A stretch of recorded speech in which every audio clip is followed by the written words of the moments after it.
नमस्कार दोस्तों। ग्लूकोमा सामान्य रूप से इसको काला मोतिया भी कहते हैं। यह एक बड़ी चिंताजनक और एक बड़ी ही महत्वपूर्ण एक अवस्था है, क्योंकि संसार में जो कहते हैं ना कि ब्लाइंडनेस करने के लिए यह दूसरे नंबर की बीमारी है और इसको साइलेंट थीफ ऑफ साइट भी बोलते हैं। यानी कि चोरी से कब आपका विजन चला गया आपको पता भी नहीं लगता। तो इसलिए ग्लूकोमा जो है वह अति महत्वपूर्ण और अत्यंत ही महत्वपूर्ण बीमारी है।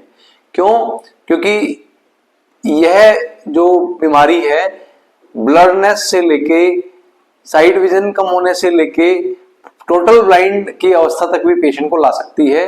और ना केवल ब्लाइंडनेस ला सकती है, यह जो आई के स्ट्रक्चर्स है उसके बाद में भी उनको पूर्ण रूप से डैमेज कर सकती है। ग्लूकोमा सामान्य रूप से बोलते हैं कि यह एक तरह की प्रोग्रेसिव ऑप्टिक न्यूरोपैथी है, यानी कि ऑप्टिक नर्व धीरे धीरे कमजोर होती है, जो कि प्रेशर भी इसके साथ साथ में जो आंख का प्रेशर है वो ज्यादा हो सकता है और जो फील्ड विजन है यानी कि पेरिफेरल विजन है वो कम हो सकता है। तो ऐसे अगर तीनों चीजें मिलके हैं तो एक कलेक्टिव रूप में उसको ग्लूकोमा बोलते हैं। अब यह ग्लूकोमा जो है यह अब होता क्यों है, तो यह एक अभी मेडिकल सोसाइटी में एक बड़ी मिस्ट्री है कि ग्लूकोमा क्यों होता है। ग्लूकोमा प्रेशर ज्यादा हो सकता है, प्रेशर क्यों ज्यादा है उसके भी बहुत सारी चीजें हैं। तो जो आंखों का जो पानी जब बनता है तो जब वो वापस ट्रेन होता है, जिसको हम लोग एक फिल्ट्रेशन सिस्टम बोलते हैं या ट्रेबिकुलर मैशवर्क बोलते हैं, तो मानते हैं कि उसमें गड़बड़ आ गया और वो फिल्ट्रेशन ठीक से या ड्रेनेज ठीक से नहीं हो पा रहा। दूसरा, जो अगर एंगल में कहीं किसी रूप से प्रॉब्लम आ गया तो जो ट्रेबिकुलर मैशवर्क है उसमें प्रॉब्लम हो सकता है। या अगर मान लीजिए पूर्ण रूप से पोस्टीरियर सैनिकिया बन जाते हैं तो उसमें भी प्रेशर ज्यादा हो सकता है। तो ओक्लूडेबल एंगल यानी कि एंगल बंद हो जाए तो प्रेशर ज्यादा हो सकता है। प्रेशर ज्यादा होने से आंख की नस को डायरेक्टली मैकेनिकल रूप से वो कमजोर कर सकता है या उसको डैमेज कर सकता है। तो इस प्रकार से इसका जो कारण है वो एग्जैक्टली कारण तो नहीं मालूम है, लेकिन ऐसा मानते हैं कि जो अफ्रीकन जो लोग हैं उनमें यह सामान्य रूप से ज्यादा होता है।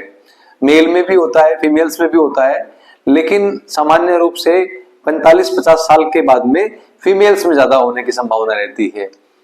डायबिटिक लोगों में ज्यादा होने की संभावना रहती है। हाइपरटेंसिव जो पेशेंट है उनको ज्यादा होने की संभावना रहती है। या जिनको ज्यादा नंबर का चश्मा है, जो हाई मायोपिक है, उनको ज्यादा होने की संभावना रहती है। स्मोकर्स जो हैं, स्मोकिंग करने वाले, उनको ज्यादा होने की संभावना रहती है। तो इस प्रकार से ये इसके प्रीवेलेंस हैं कि किन किन में ज्यादा हो सकती है। एग्जैक्टली कारण जो है वो अभी भी अनअंडरस्टूड ऐसा सब माना जाता है। तो सामान्य रूप से तो यह मतलब कुछ ही ऐसे लोग हैं जिनमें जल्दी अवस्था में पता लगता है। कई बार तो ऐसा होता है कि जब तक ग्लूकोमा पता लगता है तब तक मेजर विजन जो है 80-90% विजन जो है वो खराब हो चुका है किसी पेशेंट का, पता ही नहीं लगता है कैसे उसका पेरिफेरल विजन खराब हुआ, धीरे धीरे सेंट्रल विजन में भी प्रॉब्लम आने लगी।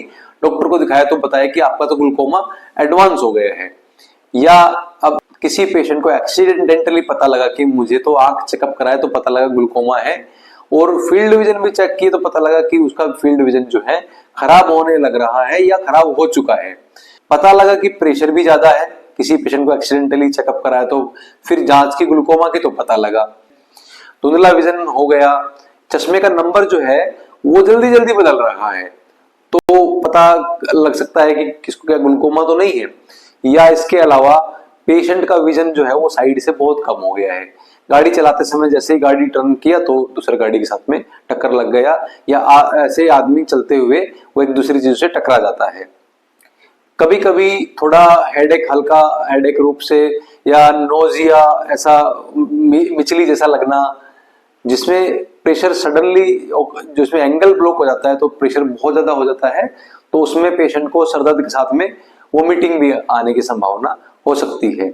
मेन सिम्टम जो है वो ये है कि इसमें विजन जो है वो धीरे धीरे कमजोर होता रहता है। टिपिकली जो है पहले साइड विजन कमजोर होता है, यानी कि पेरिफेरल विजन लॉस होता है, फिर लास्ट में जाके सेंट्रल विजन भी जो है पेशेंट का वो डैमेज हो जाता है।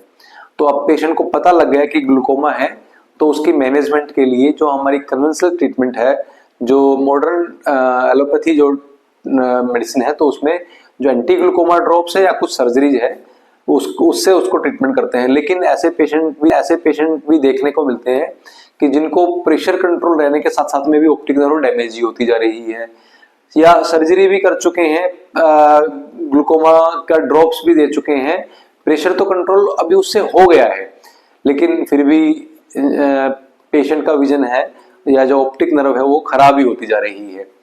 सारी ग्लूकोमा ड्रॉप्स चल रही हैं, पेशेंट का सर्जरी भी हो गया है, फिर भी प्रेशर जो है ज्यादा है। तो ऐसा भी कई पेशेंट को देखने को मिलता है। तो मेन कल्प्रिट जो है वो ऑप्टिक नर्व है, और ऑप्टिक नर्व को कैसे बचा के रखना है, ग्लूकोमा और आगे डैमेज ना हो, यही जो ट्रीटमेंट उसका मेन उद्देश्य रहता है या रहना चाहिए। तो आयुर्वेद में जो चिकित्सा सिद्धांत है, जो आचार्य सुश्रुत ने और आचार्य वाग्भट ने जो बताए हैं, तो उसमें अनेक प्रकार के ऐसे चिकित्सा सिद्धांत हैं जिनको उपयोग करके हम लोग ग्लूकोमा पेशेंट के विजन को सेव कर सकते हैं। सामान्य रूप से आचार्य सुश्रुत ने भी और आचार्य वाग्भट ने भी जो अधिमंत प्रकरण है, अभिसंध के बाद में अधिमंत प्रकरण जो है, अधिमंत प्रकरण में जैसे दिशा निर्देशों के द्वारा हम लोग उसके अनुपालन करते रहे, और आप सभी रोगियों में अपनी कृपा बरसाते हुए सभी के जो दृष्टि है बचा के रखेंगे, ऐसी सब मंगल कामना के साथ में नमस्कार।